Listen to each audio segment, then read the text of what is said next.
gentlemen, turn your speakers up. It's time for the On the Mark Wrestling Podcast. A podcast discussing all things AEW and WWE. Oh yeah! Let's meet the hosts. First, a man hailing from the hub city in Indiana. He goes by @TooSweetKyle on Twitter. The host, Kyle Gagliardi. And your co-host, hailing from the valley of Lake Tahoe. He goes by @JimTuck89 on Twitter. Jim Tucker. And last but not least, hailing from the cornfield somewhere in Indiana, the full-time part-timer, Ian Garavaglia.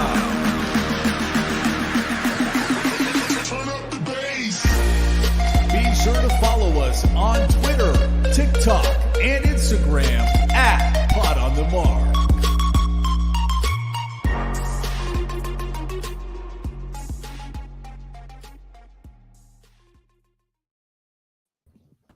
What is going on, everyone? You're listening to the On the Mark Wrestling Podcast, hosted by the Marks, for the Marks, and I'm your host, Mr. OTM Kyle Gagliardi, and one of my co-hosts is my good friend Jim Tucker, or as I like to call him, Tucky! Oh, what's going on, Kyle? The three of us, we're back again. It's not just you and me, and you and me, and me and you. It's not just us two.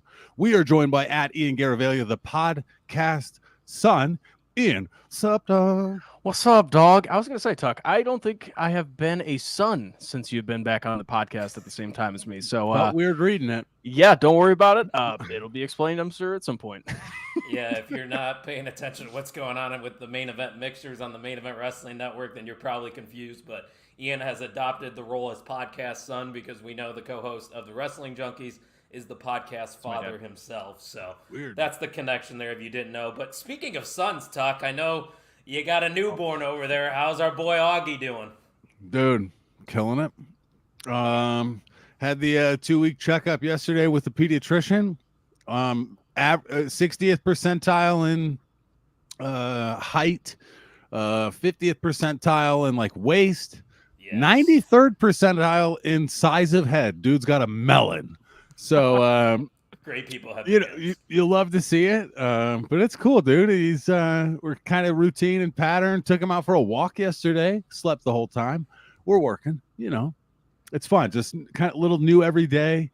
But yeah, like the whole day is about him. All of it.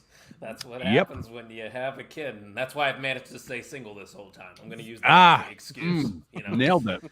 Ian, what's new in your world? What's going on, man? How you been?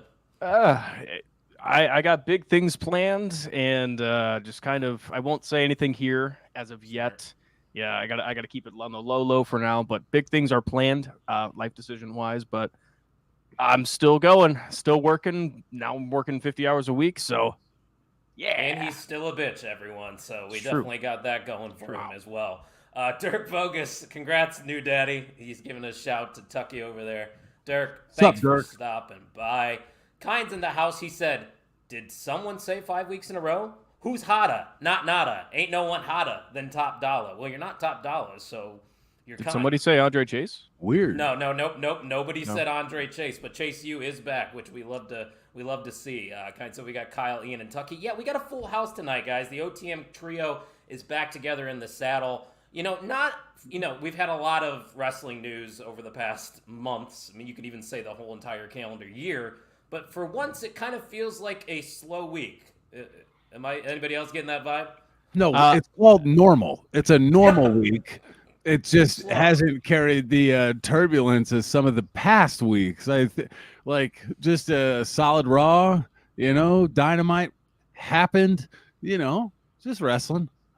Yeah, still some good stuff going on, of course. Eric Douglas stopping by. Hi, how are you? He said, we're doing great. And he said, get better soon, Shotzi. Obviously, if you haven't heard, Shotzi was injured in that NXT taping, she had a shot for the world title. Eric asked, who do you think takes her spot? I'm pretty sure that happened during the match itself, so I don't think anybody's actually going to get that shot right away. Maybe they can build up another number one contender or something like that. I don't know if you guys saw that she got hurt last night. I did see that she got hurt. Or maybe it was 2 nights ago or something like that. But yeah, it's unfortunate for her because she just came back to NXT, it looked like, for a little bit, and obviously she's going to be missing some time. Kind says Ian's had more gimmick changes than the Big Show at this point, and I think... Well! You guys didn't plan that. We were sitting on it, though. We know, waiting. we know a fastball down the middle when we see it. Yes, they teed it up, and you guys hit it out of the park. But before we get into what's happening on the road to Elimination Chamber, guys, don't forget to check out all the awesome merch that we have to offer at the OnTheMarkWrestlingPodcast.com. It's not just OTM merch. You see that main event logo behind me? We got main event network gear there as well. We got sweatshirts, t-shirts, all that good stuff. Even some coffee mugs if you're a coffee drinker like myself. Boys, I had to get a 5 p.m. coffee in because I was dragging the day. I don't know if you guys ever have that afternoon coffee, but it hits. Try 11 p.m. coffee. Had a few of those lately. We're ripping it, fellas, but no doubt on the MarkWrestlingPodcast.com for all of those merch needs. We are not repping any of our merch. We like to support small businesses. We are repping the WWE shop tonight, so check them out. WWE Raw, by the way, because I'm rocking the Seth freaking Rollins shirt. Main event, Jim Tucker in the top right. And we got Ian Wrestling down there at the bottom, who Johnny Gargano was just featured on Chris Van Fleet's podcast. Another reason I wore it. There. Ooh, half of DX. That was hilarious. I got 2 words for you. No, don't say it. Thank you. That was probably the best part of Monday Night Raw. Yeah, he is great. Let's get into Monday Night Raw then, because we've obviously seen over the past couple weeks, maybe even months by now, that we've had Imperium feuding with the New Day. This kind of has been setting up, I think, the next challenger for Gunther. Come to find out, after Jey Uso got the win on Monday Night Raw, he will be facing Gunther next week for the Intercontinental title. Tuck, I see you wearing the main event Jey Uso shirt. Do you think there's a chance that he can win that title, or is this just another victory for Gunther in the making? I think it's another victory for Gunther, but I think it's going to be an outstanding match. And I like Jey Uso. I think he would be a great candidate to carry the Intercontinental Championship. I think that's a title with prestige now. You know what I mean? And it means something. And I think it adds credibility to the title too, because Jey Uso has been in WrestleMania main events. He's part of the former part of the bloodline. I'm looking forward to it. I will say this to add on to that, but kind of the opposite. It also adds credibility back. What does that even mean? What is that? It adds credibility. I will add to this, but the opposite. You'll subtract from it. It adds credibility to Jey, I think, more than Gunther, because I think Gunther is at this point now where it's going to take an absolute beast to take him down from a pedestal. But Jey Uso, he's kind of fallen into this plateau. I mean, he's still loved by fans, but it's still mid-card Jey Uso. Yeah, exactly. Wow. So maybe this helps him elevate a little bit more. Not so main event Jey Uso. I mean, I love Jey Uso. Like, if this was maybe 3 months ago, I could say, yeah, I think Jey Uso could defeat Gunther, but recently he's just been floating on Monday Night Raw. Let me float this T-shirt design to main event again sometime this year. ? Jey Uso. Rolls off the tongue. I don't see how they don't print those T-shirts after hearing that. Agree or disagree? Agree. Think so? I'd buy it. He could be back. The podcast dad agrees. He said mid-card Jey Uso. Mr. Cincinnati is also in the chat. He said that you need to do something about your father. He was gone wild. He was losing his voice, and he started to get angry on this week's Wrestling Junkies podcast. Wow. Well, what did Eric do to him? Probably a lot. Let's be honest. We've seen some of the things that Mr. Cincinnati could say. We'll leave that in the group chat, though. Kind said, does main event Jey Uso dethrone Gunther, though? We said no. He could see it at Mania, though. Ian, is that something that you could see? Maybe they set up a rematch at WrestleMania between these two? Yeah, I think you have some time, too, after next week's match. I don't think it ends with a clean victory. Yeah. I think there's some disturbance, interference that'll extend the feud. And maybe that's where they go. Maybe Jey Uso kind of got lucky with the whole Brock Lesnar stuff, which we won't have to get into again. But Yeah, we don't say his name anymore. right, maybe he's the guy that's going after Gunther at WrestleMania, because you have to have Jey Uso somewhere in that card. And I think Andre the Giant Memorial Battle Royal. Oh, true. He could win that. No, thank you. It does a lot if you win that tournament. Yeah, Elevates your career. Eric brings up a good point here, Tuck.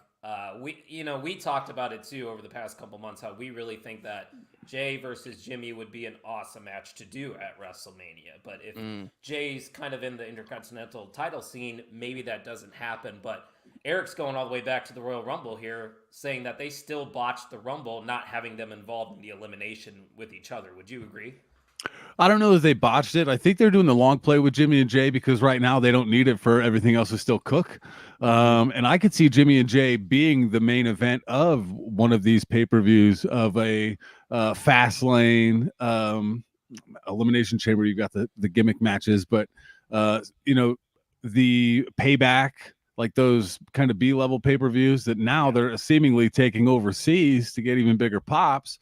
I think Jimmy and Jay can main event its own PLE, and it's not needed. It's almost overkill. I don't know that sells more tickets than they're already going to sell because you're kind of interested in the same thing. But I can't wait for it. I think they're playing the long game, right? Like Rocky says.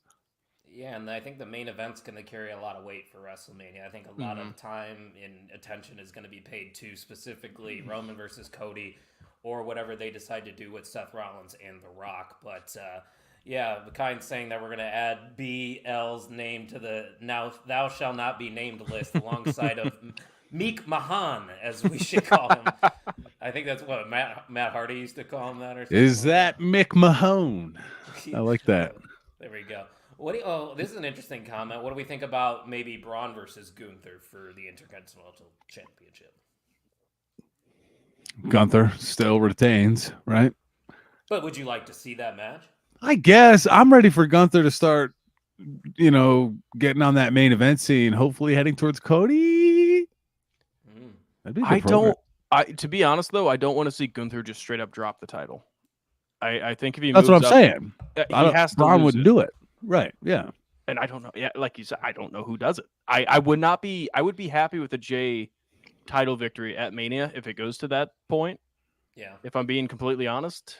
But back to the Jay versus Jimmy thing, I don't think that could happen at WrestleMania anymore, if I'm being honest. I think they moved past that whole idea, and if Jimmy's not somehow intertwined with the Roman situation during Mania, which is technically probably his biggest match, and if a family member can't stay away from that match, especially with The Rock involved, I think he has to be intertwined somehow with that, it's not a great spot, but it just makes more sense. Yeah, and I wouldn't be surprised, though, on Monday Night Raw if they have this match and Jimmy Uso shows up out of nowhere and costs Jey Uso the Intercontinental Championship.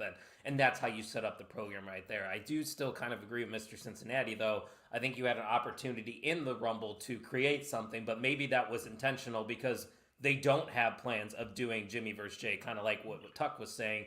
Do it and main event it at a B-level PLE. I think that could be a good idea as well, but Podcast Father, he brings up a good point. The last person to pin Gunther was actually Braun Breaker in NXT. So there's a little connecting of the dots there. That could be a matchup we see. But another name, of course, Ilya Dragunov could be in consideration. But he's holding on to that NXT title right now. And I don't know if he's going to be dropping it anytime soon. I don't know what the NXT title scene right now truly is. I don't know if there's any sleeper picks that could end up winning that title, if I'm being honest. I mean, first ones that jump off the page are Baron Corbin and Braun, and they have tag titles right now. So I know we're going to talk about it a little bit more later, but yeah, I don't know who Ilya drops the title to besides like a trick. Carmelo's still around and feuding with Ilya, so that could be the direction they go as well. But Carmelo's kind of flirted with the main roster as well too. So who knows? Kind said, I do think if Gunther still has a long reign ahead of him, it would be interesting to see a matchup like Braun versus Gunther, like Ilya versus Gunther, Mello versus Gunther would be bangers. And yeah, if you just keep feeding Gunther these up and coming stars, you're gonna get good stuff out of it. But I just don't know who could be the one to defeat Gunther. But I guess we'll find out next week, maybe. Who knows? But Other things happening on Monday Night Raw. You see my Seth freaking Rollins t-shirt. I figured I'd wear it because I thought it was a good week for Seth Rollins because we saw what happened at the press conference. He was pretty much an afterthought. And he kind of has been an afterthought in all of the WrestleMania 40 hype. So I think him confronting Cody Rhodes, siding with Cody, saying he will be the shield for Cody going forward, and, just kind of snapping back to the comments that Roman has made was very good. And it was honestly a very entertaining segment, I thought, on Monday Night Raw Talk. Yeah, I think Seth is on fire right now, and to me, he's an important piece of this puzzle now. There's a lot of things that can go. There's a lot of directions it can go. With him mentioning the Shield and how that went with the Shield. You've got Cody parading around backstage to other people that have kind of an out with the bloodline too. And I'm sure you've seen the rumbles of like, is he creating his like Avengers super squad to try to combat the bloodline. A lot of different directions. It's a lot of fun. And Seth is important with or without the world heavyweight title right now. He's doing a great job. Ian, do you think Seth Rollins did some good damage control there in that segment? Yeah, I think he did, but I still don't think Cody has. If I'm being completely honest, I still have no reason why he stepped aside for Rock. I'm still baffled by that. That happened, and we still have no explanation on why he did it. In his next interaction with The Rock, he got slapped in the face. I'm sorry. It's awesome. It's really entertaining. I'm glued to my screen every single time, but I'm still not 100% mind cleared on why he stepped away. Why would he give his main event title scene away or a shot away after he won the Royal Rumble to The Rock? And then maybe I get injuries had an influence on that. I think you could speculate that they sort of had to pivot after the Royal Rumble because we saw that clear-cut point from Cody Rhodes after he won the Rumble to Roman Reigns. Yeah, absolutely. I completely understand that. I know why they did it. The fans had a huge part in it, but it's still somebody that wasn't on Twitter, wasn't seeing the "We Want Cody" hashtags. It still makes no sense to me, but I'm going to ignore it. I hope it gets addressed. I'm going to ignore it, and I'm still going to enjoy it. That's sometimes what you got to do in wrestling. Just, push logic to the side and say, fuck it. Let's just sit back and enjoy the story. Because we could find out here in the next coming weeks, Ian. We know The Rock and Roman Reigns are going to be on SmackDown tomorrow. So maybe they kind of, reference that, Cody just basically pushing to the side and having The Rock have the moment for a second there.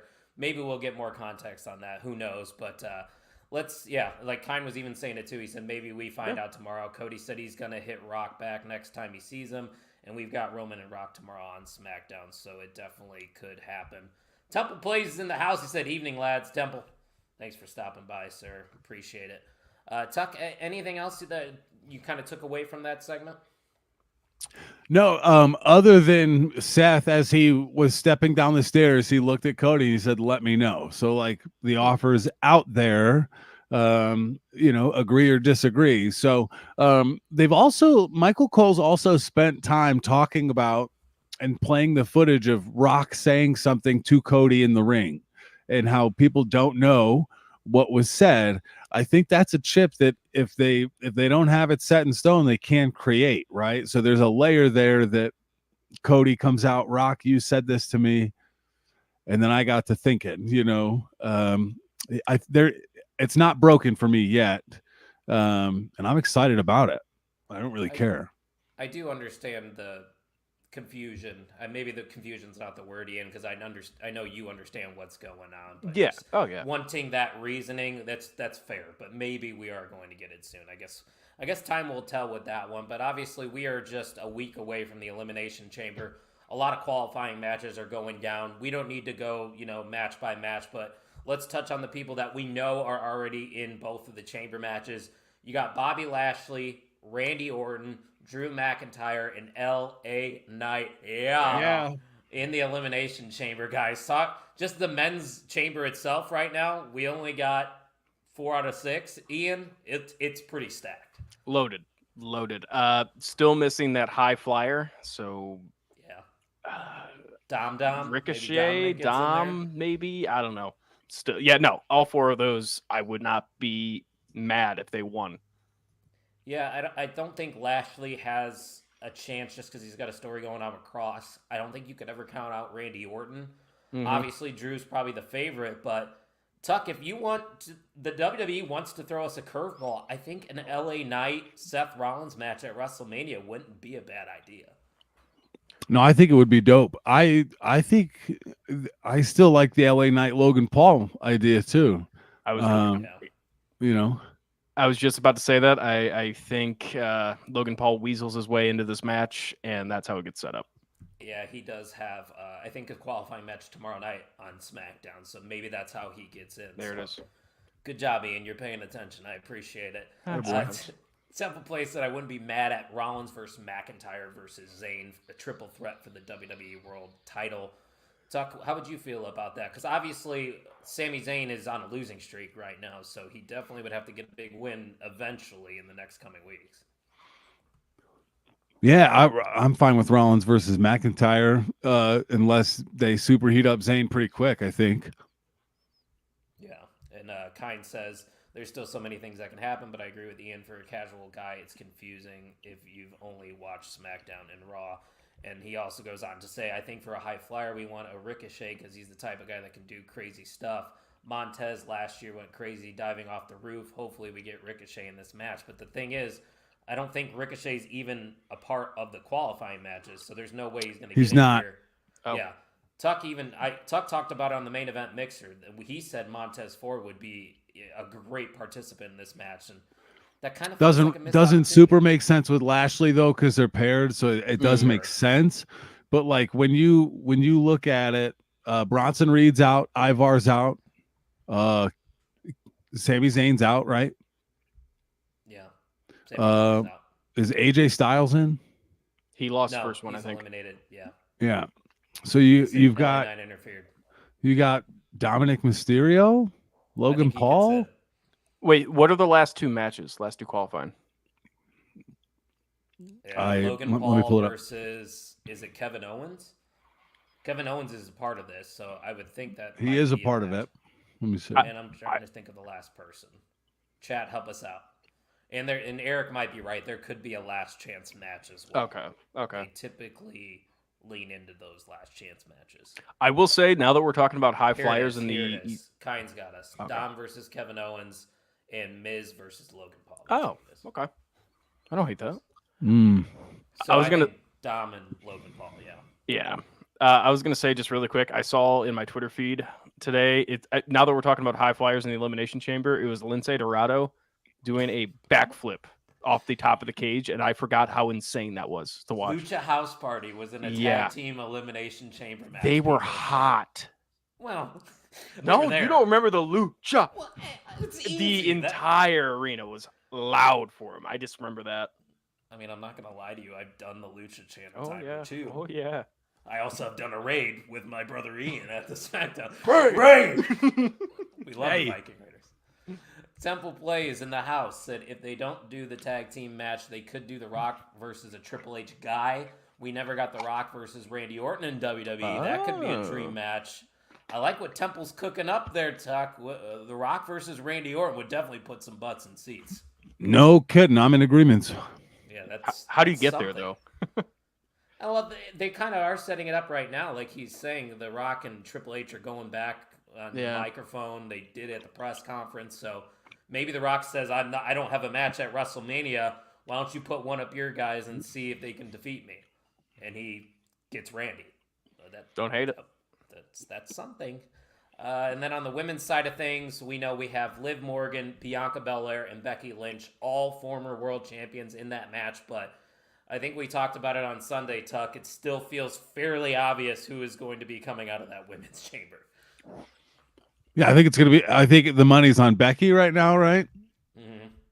Yeah, and is Bianca versus Jade going to happen at Mania? I think Bianca could team with Jade. Yeah, I would see that more. I'd see that more. Oh, that'd be fun. They'd better win. Well, I did see Jade Gargill, her plans for the EC got pulled, yes. And I don't know, was there any reasoning for it, or was just plans changed? They probably just don't want her to lose. Yeah. And Okay. they don't want to book her to win right now, if that Right. makes sense. So it's kind of like a like- Ronda Rousey kind of situation. Get her to WrestleMania looking strong, basically. Yeah, but I just feel like they're missing out on that opportunity just because she had such a strong showing at the Royal Rumble. Yeah. That she should have been on TV the next week. It's another weird thing with Andrade. Yes, we got a vignette this week, but he hasn't done anything yet. Naomi finally, I think, is wrestling in a qualifying match tomorrow. So, Tuck, do you agree?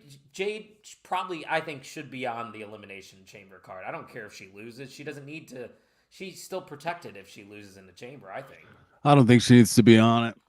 I think Really? if you put her in the Chamber right away and she loses, it's I feel Goldberg in her. Like I feel kind of Goldbergy, where like she's just going to be a strong boss to start. That's what I think, but I don't know. I mean, at the Royal Rumble, I thought they played it off really perfectly with Jade. She showed her hot spots, and she looked like $1 million coming out of it, even after being eliminated. Mm-hmm. Yeah, so I guess you don't need to immediately strike the night after, but I just would like to see more of her, and I'm sure we're going to get it eventually because she's going to be a main event player going forth for the next couple years for sure.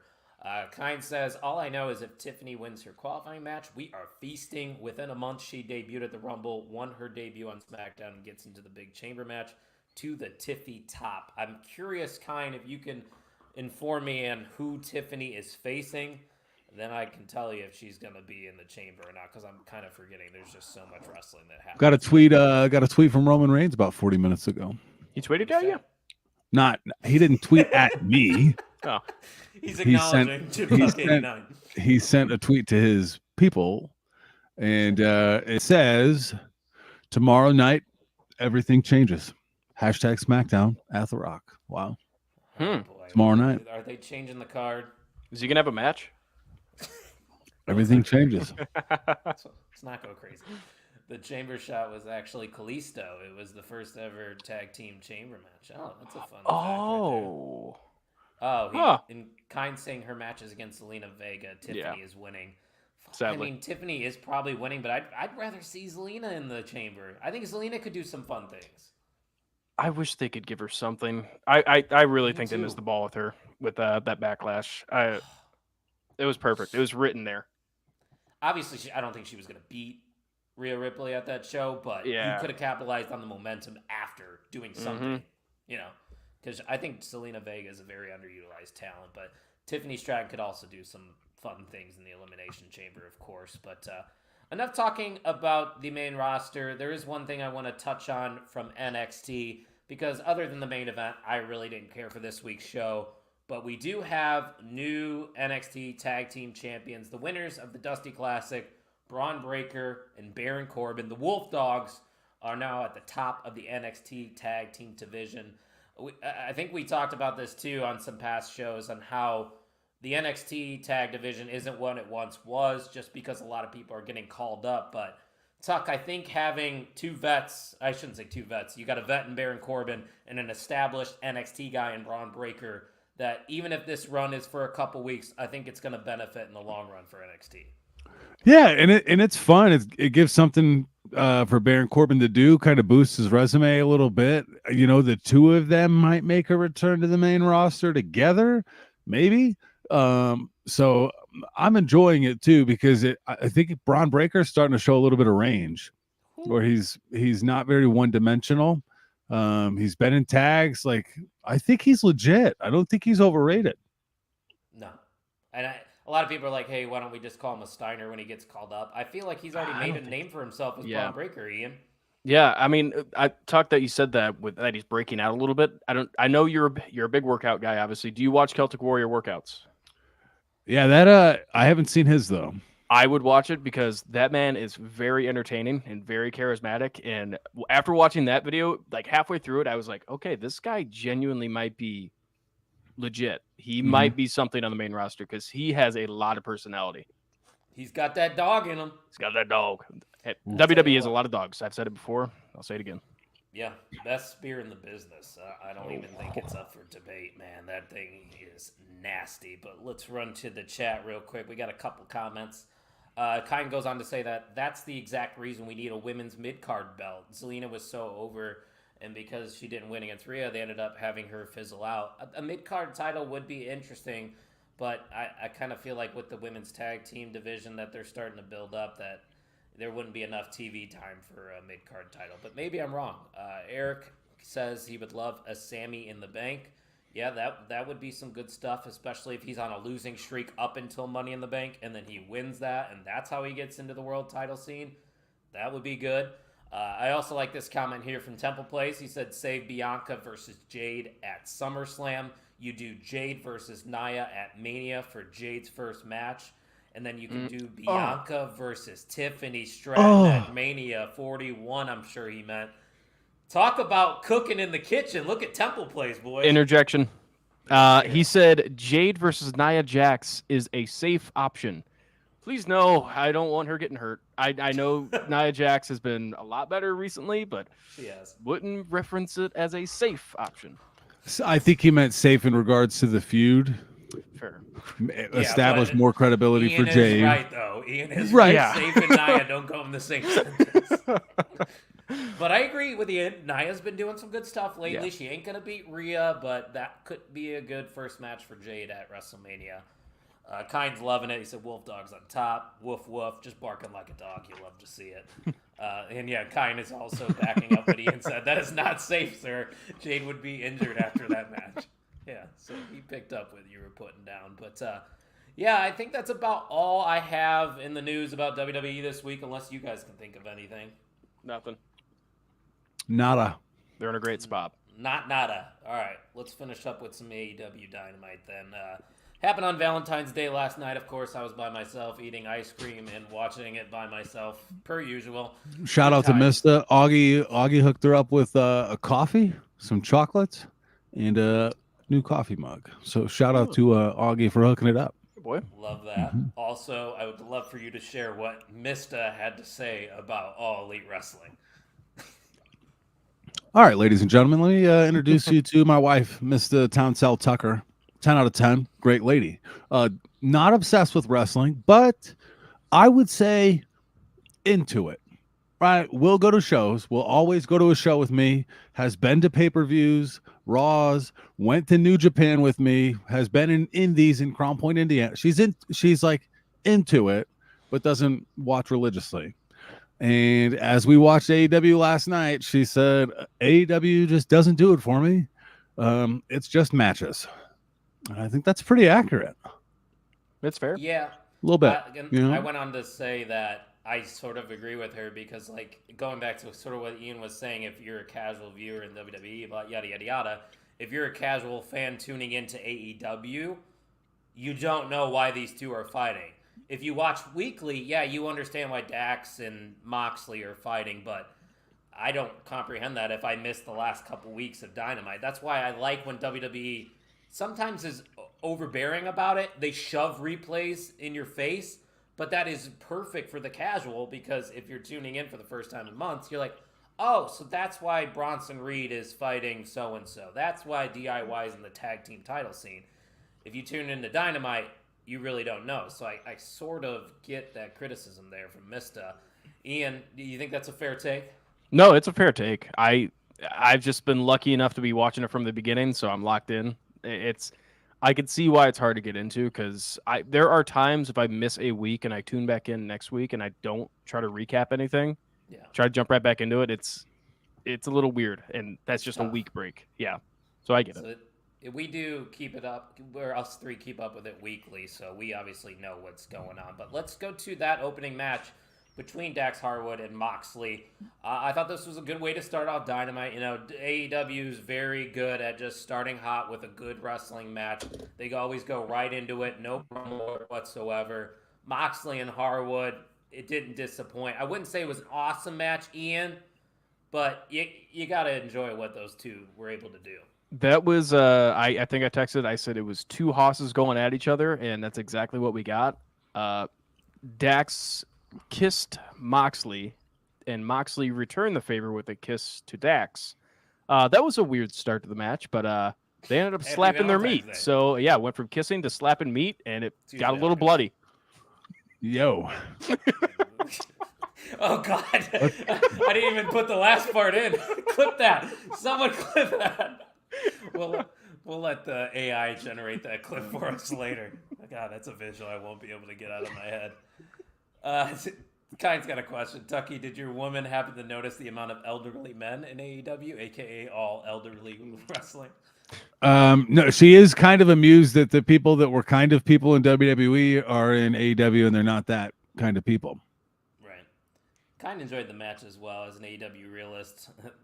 Notice how he says realist every time. Mm-hmm. It was a solid match. Tuck, would you agree? Would you enjoy that opener? I did. Thumbs up. Yeah. Not much else other than that. I think it's set up a match, though, for next week, correct? Yeah, BCC versus FTR. All right, Ian, answer this question for me. Am I supposed to boo or cheer the BCC? Because I don't know. I don't know. I genuinely don't know. What are Mox, they? the thing is, the only thing you could do is turn them face, because no matter what Moxley does, he choked him out. After the match, he held onto the chokehold for another 10 seconds, and he walked away pissed off, looking like a heel, and he still got cheered as he was walking out. I don't know if it has to do with, I mean, in this specific scenario, I mean, I don't want to cheer on FTR anymore. They're very good wrestlers, but I'm not into them anymore. Their promos are the same exact thing, and I can't get invested back into them. Top guys out. Yeah. That's what Business has changed me. Tuck, there's it's gonna just sound like I'm bitching all the time about AEW. I'm really not trying to bitch, but 1 week we're feuding with what's that one company that's coming in? So you obviously want to defend the BCC in that situation, and then like Ian said, he's choking the shit out of Harwood, and now I hate Moxley. There's no continuity there. Yeah, no, it's a little tough to follow. That's we just need to connect some dots, people. Temple Place said, I'm a massive AEW fan, but can I just give some criticism? Konosuke Takeshita has beat Omega and Jericho twice and not even sniffed a title shot. Konosuke dethroning Orange at Revolution. Well, that will not be happening because Takeshita will be facing off against Will Ospreay, who will be coming to the States for All Elite Wrestling. He's done Fight of the decade, according to Don Callis. I love Don Callis' work. Dude, that match is going to be awesome. Yeah. You kidding It me? will be. Like but he makes a good point though. Takeshita, some of the most credible wins on AEW, but what have we done since then? Nothing. Nothing. I wonder if it was something to do with one member of the family, maybe because Don Callis has been away, I think, for a little while. I don't know if it was something to do with that. There was something backstage that we don't know about, because it felt like the family has been away, and if they have showed up, it's been a singles match without anybody else there. That'd just be a guess. I don't know. Yeah, the Ospreay versus Takeshita Kine is definitely going to be a banger. I believe AEW Revolution is pretty much already. Oh, we got a frozen boy. Not ideal. What happened to me? You froze, and your face hasn't unfroze. There it is. He's back. Yeah. I don't even know what I was saying now because I lost you. AEW Revolution.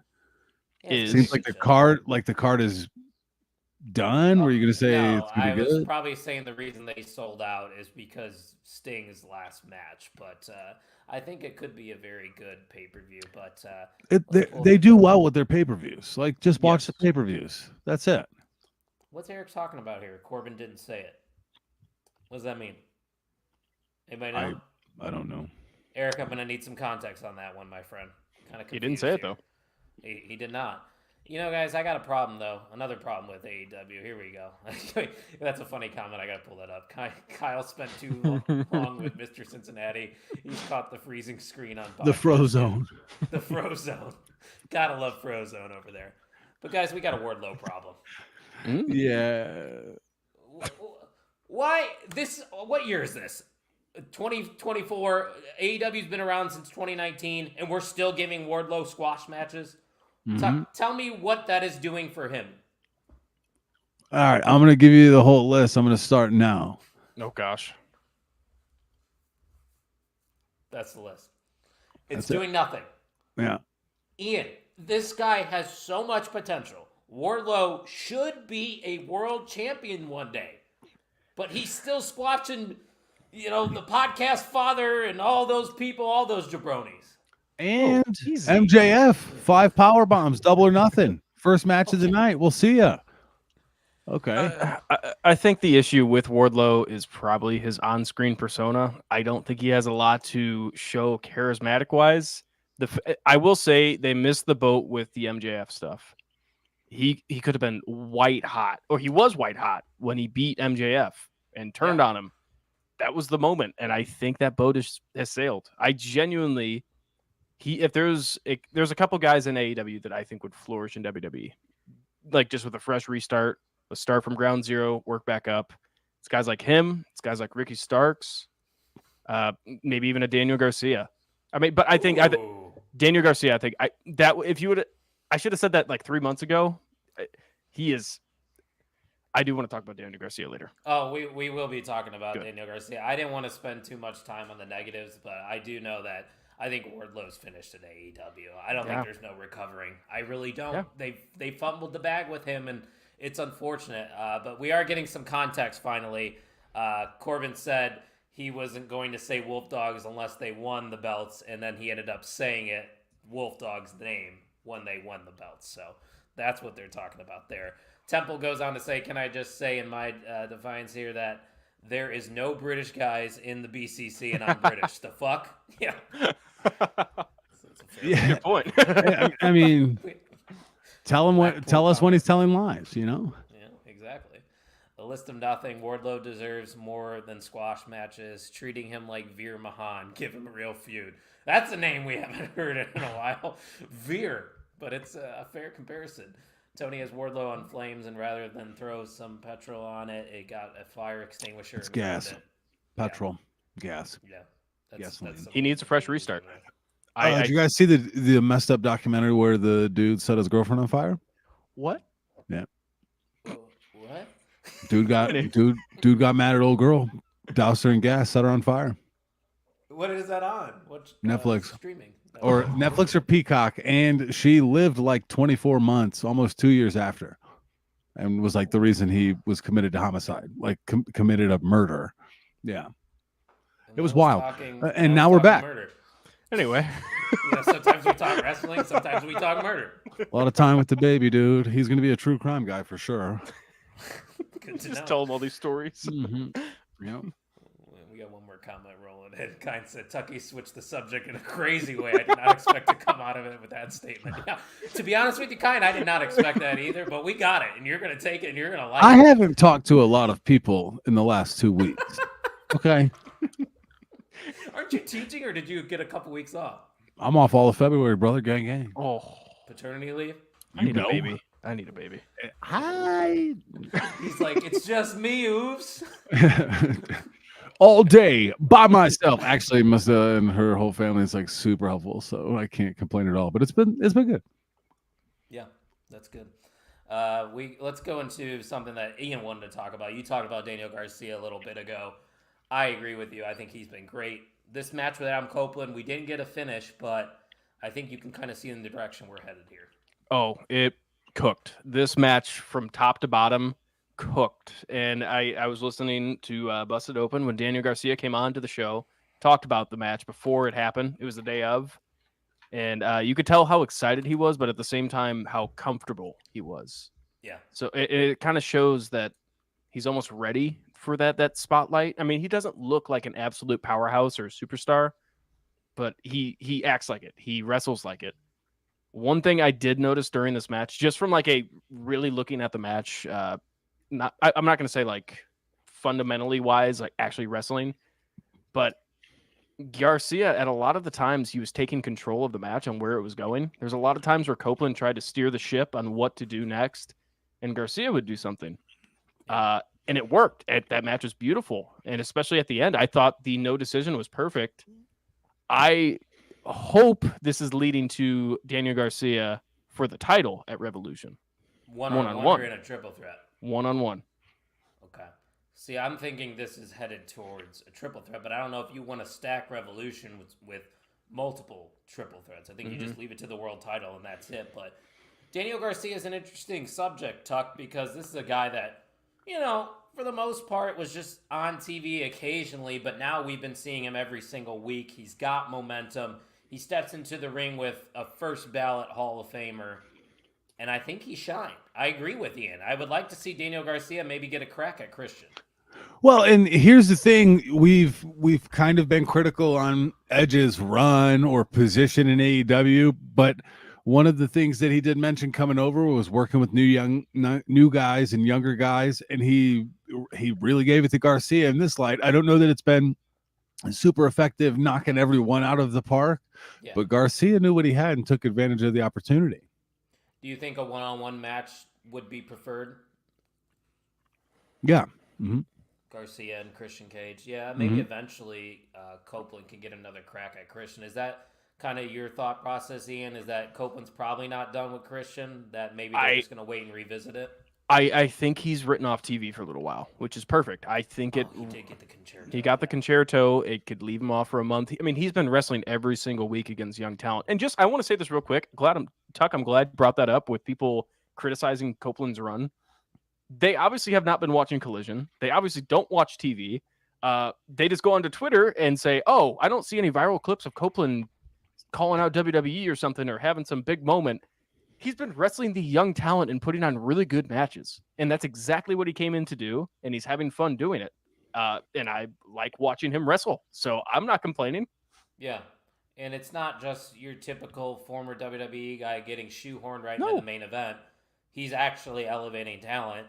Yeah. Like what CM Punk should have been doing. Obviously, CM Punk getting the world title run was probably smart. You want to put him in the world title scene for a little bit, but I think eventually, similar to what Jericho has been doing, another guy's name that I shouldn't even say on this show, but I did, he's going to be elevating some talent as well. So I love what Copeland's doing, and I think that's a good idea, Ian, writing him off for a little bit. You do Garcia versus Copeland. I don't think Daniel Garcia would beat Copeland. I think he should. I think he should. I think he's white hot, and if Tony Khan has learned any lesson, strike while the iron is hot. Give him a title. Let him see what he could do with it. I mean, he's been getting treated by Jericho. Sorry, I said his name again. And Copeland now. He's getting a little training behind the scenes and little knowledge. Give him a title. See what he could do with it. I mean, I don't think Christian Cage and Adam Copeland needs the title. Would you guys be upset if there was no title in that feud? No, I wouldn't be upset with it. I think it would still be fine. I think it's a win-win. I think Christian has built up that title enough that it'll make Daniel Garcia into something. Yeah, no, I agree with you 100%. Temple's bringing up something that I saw on social media, the fact that Malachi Black hasn't won a singles title in over 600 days. He's giving us some context that Tommy N was on Twitch, that's his real name if you didn't know, and said the reason he doesn't do singles matches anymore is due to his back. So that would make a lot of sense on why Malachi Black is only featured in tag and trio matches. Because I did quote tweet that because I was baffled at the fact that he hadn't won a singles title in that long. But if that's the reasoning, I guess it's fair. Two more things, though, from AEW Dynamite I wanted to touch on before we leave. And it is the first one being the EVPs of AEW, Matthew and Nicholas Jackson. Thank you. Yeah, I got it right. Don't try to correct me. I thought you weren't going to mention that they're EVPs, so I was going to call you out on that, but good job. I have a lot to say about these guys, so I'll ask you guys first. Tuck, I think you were sort of a Young Bucks fan before all this gimmick change, right? Yeah. What have you thought about this character evolution of Matthew and Nicholas? I give them courage for trying. Oh. That's where I'm at right now. I don't hate it. I don't hate it. I think it's them showing some range, trying something different. I think they're aware that, there can be too much of a good thing or things can go stale in the business. The Undertaker's a legend, but how many forms did we get of him? So this is a tweak in a stage. And when they come back, I think it allows them to come back as the Young Bucks as faces when that moment arises. So I'm interested in it. Yeah, and after their match, Ian, we saw the graphic come on the screen. They are the number one contenders. So when they face off against Darby and Sting, they will be for those tag titles at Revolution. I'll ask you the same question that I asked Tuck. What is your thoughts on this new character that the Young Bucks are doing? Well, as you know, I was a big fan of the Young Bucks before, and I'm still I mean, I shouldn't be a big fan of them technically, but I am a big fan of what they are doing because it plays into what they do well, and that's being cheesy heels. And no matter what they do, they could do the dumbest heel moves. They're still going to get booed by the AEW crowd because they aren't liked right now. Legitimately, call it go away heat, call it whatever you want. They put on good matches, and I think this twist is something new. Uh, the theme song is weird, but I'm into it. It's funny. Yeah. And I think they do it well. And I like the idea of, I mean, especially the Tony Schiavone segment at the end when he shoulder tackles Tony Schiavone, almost gives what were they called? The EVP. EVP trigger. Yeah, I was That's interested great. in that. That was cool. That was a Oh, really cool I moment. wanted them to rock Tony so bad. I'm sorry, Tony. Fuck Tony Schiavone. I hate that guy. Light that bitch up. Come on. If you want to be a real heel, light him up. Wow. All right. I'll ask you guys this because I know you know the answer, but I want you to tell the audience. Is Mr. OTM a Young Bucks fan? Yes or Fuck no? No. Hell no. Is Mr. OTM a fan of Matthew and Nicholas Jackson? Yes or Yes. Yes. no? 1,000%. Because it isn't like the Young Bucks. We saw the same character for a decade with these two. High flyers, doing their poses, fireworks, streamers, everything was the same. Doing these crazy spots that didn't have much logic to them. They were just doing spots for spots' sake. But now this entire thing, this Matthew and Nicholas dynamic, they're using real life here with the EVP storyline to just capitalize on the heat that they were already getting. And I think it's fantastic. I agree with you. Theme song's a little weird, but the presentation is phenomenal. Them coming out in those bloodied white tuxedos is fantastic. Them limiting their moveset now is a great change. You need to shift because if you're EVPs, you're going to do the bare minimum to get by. And that's exactly what they have been doing on Dynamite the past couple weeks. Well, I will say this. Again, I hate when I do this, but they always make the right opinions. At Busted Open, I think it was Bully Ray said it. It was, imagine if Nicholas and Matthew walked into the ring, told Top Flight to lay down and take the pin without any, take the pin or you're fired. I would have loved that. That would have been so smart for them to do. But again, I get it. You want to see both of those guys wrestle, or both those teams wrestle each other. And obviously the match was very good. I thought I enjoyed it a lot. But I think that would be a cool side of the character. Did either of you guys see the Hey EW episode of Top Flight? I don't know that I've watched a single Hey EW episode. Watch them. You need to watch them. Deanna Purrazzo, Mariah May. There's some good ones out there. Top Flight, they just referenced them. You know what? Because it's like, is that why you call yourselves Top Flight? Because you guys are high all the time or something like that? I don't know. It was good. I did appreciate the film debut of Tony Storm's Wet Ink. Oh, very good. A masterpiece, guys, right? Oh, yeah. Timeless. She's timeless is the perfect word to describe that. We got a lot of comments rolling in, though, so let's get to a few of them. Kinds that I don't like the Young Bucks and never have, and this new character's mid. They've switched into something new, but it's not hitting right now. Each and every one of them. He's a realist. He's a realist. Opinions. Yeah. Eric said, I feel like AEW and WWE have flipped. WWE prefers the big, strong boys, Tyler Bate, versus AEW prefers small, more athletic, agile guys. Yeah. I think that's a fair comparison because look at Wardlow. Absolutely nothing right now in AEW. Yeah. Temple Plays said if Daniel Garcia was in WWE, in NXT, I'm pretty sure he'd be in a program with Regal's son and Drew Gulak or with them in a group. Yeah, that would be... I think him in NXT would be a good fit. We've talked about that before. I believe that Daniel Garcia would probably be a good fit for NXT. It kind of just responding to him. But Temple also goes on to say that Wardlow gives him Sean O'Hare vibes. I'm not sure who that is. Not a clue, but I'm going to look him up. Yeah, there you go. Look it up. So, I was going to go to a few more comments, but we got one more thing I want to touch on from Dynamite and wrap this up. Let's talk about the main event. Oh, yeah. Texas Death Match between Orange Cassidy and Matt Taven of the Undisputed Kingdom. They didn't have much time, and obviously they went over in this one, but Ian, we talked about this too in a lot of episodes in the past, that AEW is very good at the car crash type of matches. And And I think that's exactly what this was here. Short on time, went a little over, but some of these spots were absolutely insane. When Matt Taven went through the table, that was something. This was a big victory for Matt Taven because we've just seen him in the comedy light, or up until recently, saw him in the comedy light with the Kingdom. And I think now it's turned a lot of people's heads that the Kingdom, all of their members can wrestle and are very good and are a force to be reckoned with.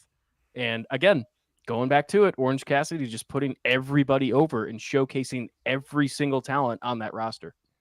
Always a good match, right, Tuck? Orange Cassidy is just one of those guys you put out there with anyone, you know what you're going to get.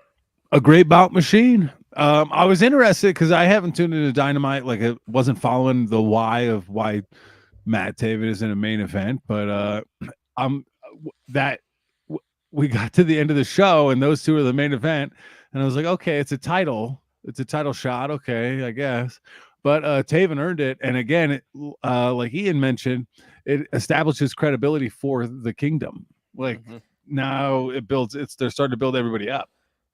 Well, not everybody but Wardlow. Well, they're attempting to build them up by just giving them squash after squash. It's just a poor attempt. Roderick Strong called out Orange Cassidy 6 weeks before Revolution, and we really haven't seen them interact since. Yes, he's interacting with the faction members, but I still want to see more of Orange and Roddy Strong going forward. But I agree with Kine. The main event cooked. It was fun to watch. To answer your question, Eric, Matthew and Nicholas are not twins. I think they're 2 years apart? 2 years apart. Yeah. Tuck, any additional thoughts, though, from the main event? I agree with you. Totally was confused on why Matt Taven was main eventing. I thought maybe Garcia and Copeland could. I thought it was great. They earned it. And shout out to Mike Bennett, who was obviously there. We will be seeing Mike Bennett March 1st at Warrior Wrestling live from Revolution Brewing, which reminds me that I haven't told the audio listeners that we have a big announcement. February 29th, the day before Warrior Wrestling, we will be joined by Steve, the head of Warrior, to talk about that show. It will be Mustafa Ali's Warrior Wrestling debut. And of course, Ian, Kylie Ray's return to Warrior. I'm very excited to see Kylie back. Very. About all I could add to that. I'm looking forward to the interview. We know Steve not pretty well, but we've started working with him a little bit, and going to be a great interview for you guys. Steve's a great guy. So, great guy. I don't know what time it's going to be, but pay attention to our socials. I'm sure we'll be able to update you, but that will be happening February 29th. We do have one more comment, though, before we announce the MVM from Temple Place. He said, if you look at the Young Bucks, if you look at Hangman Page, they look very similar in facial mustaches. What if at the end of AEW Revolution, the Elite walk out as all champions? Mega heels. Something, Tuck. That's something. I'm here for it. I just don't know if I want Page to win the title. I don't. Just because I think Samoa Joe is doing just fine. He's kind of winning me over as champion. So you don't even want Swerve to win. You got to leave the people wanting more, in my opinion. I think if you strike right away, there's no. It needs to be similar to what Cody's going through. I need to see Swerve struggle. We'll leave this talk for the Revolution preview. Or 2 weeks. Yes. Well, no, we're going to be talking to Steve. So, yeah, we'll do AEW predictions after we interview Steve. That's how the 29th will go, people. Talk to Steve for about a half hour, and then we'll get into our Revolution picks. But we are at the point of the show. The MVM of OTM. Tuck, if they don't know what the MVM is, tell them what it is. Most valuable mark. It's the MVP of the CHAT, if you know what IMEAN mean. Yeah, I do. I do know what you mean. Like, and, we debated this one. This is tough. Kine right now is the MVM. He has been the MVM for 4 straight weeks, grinding in the chat, putting in work, giving us quality comment all night long. But a challenger arrived, a guy named Temple Plays, and he proposed some juicy storylines and some fantastic questions. So I'm going to make the executive decision and say that we have a new MVM of OTM, Mr. Temple Plays. Let's give it up for him. New champ. It's about the quality. It's not always quantity, guys. We say it. It is quality. Welcome to the table, Temple. I think it's his very first MVM, which is huge. Yeah, Temple came to play. Temple, I want to hear your thoughts, man. How does it feel to be MVM? Temple does play. That's real. As we await Temple plays, Gags, if you want to take that comment. Yeah, Samoa Joe pins Hangman to retains, saves Swerve versus Joe. Swerve wins the AEW World Title. Swerve versus Ospreay, all in at Wembley. Yes, MVM, yes. That would be dope. I have a possible indication that SummerSlam will be in Cleveland. Yeah. That indication would be the tax credit from the state of Ohio to WWE in the budget. Yep. I think it would be dope at Progressive Field. Ooh, they do have that tall left field wall too. Mm-hmm. Dude, Progressive Field is kind of dope as a fan. It's a good park. It does. It's a ballpark I've never been to, so they'll probably run it at the Browns Stadium, but fair. Yeah, they probably will. Hey, hopefully Johnny could get on the card then if it's in Cleveland, because we know he's a Cleveland boy. And Cleveland rocks. That's what they say. But yeah, guys, another fun episode 182 in the books. I would assume we will be back next Thursday to talk about Elimination Chamber. I am working on getting a special guest for us, so I haven't even told these two right here, but this is a guy that's been on the show, doesn't watch regularly, but he is starting to tune in because it's WrestleMania season. Easy. All right, who do you think it is? It's Oros. We'll see you next week, Aaron. Yeah, we'll get there you go. Any final remarks before we sign off? Even if it was technically a slow week of wrestling, it's still hot. Wrestling is extremely fun to watch. If you guys aren't watching wrestling, you guys should try it out. I think everybody that's listening to the show is probably watching wrestling. Okay. Yep. Mm-hmm. Okay. Tucky, why don't you send us home, my friend? Dude, check out the Main Event Wrestling Network at mainevent_net on the markwrestlingpodcast.com. Enter code Ian Stinks and you'll save 0% off. But you'll also find Main Event Wrestling Network merch on the markwrestlingpodcast.com at mainevent_net on the socials for the Main Event Wrestling Network. It's not just us. Other podcasts like the Wrestling Junkies podcast. Yep. Anybody else? Who else? Yeah, that's about podcast. It. No. Last week in wrestling. Last week in wrestling podcast. Sorry, I want to throw that out there. He's always doing. He's big into the live watch-alongs. Got it. If that's and then we've got the Great Brown Hope, Alejandro on the keys, typing up some blogs for us. Anybody else? Yeah, I forgot his name. That's very shitty of me, but we do have another blogger he has a very comedic style to him. It's Green Circle. His name's Green Circle on Twitter. That's what it is. And there we go. Scott Beams is still lurking, but if you want to blog, you want to create TikToks, just reach out to us or reach out via the DMs at mainevent_net. Dope. We'll be back around the same time next week talking Elimination Chamber. Looking forward to that. It is a great time to be a wrestling fan. Ladies and gentlemen, thank you for listening to the On the Mark Wrestling Podcast.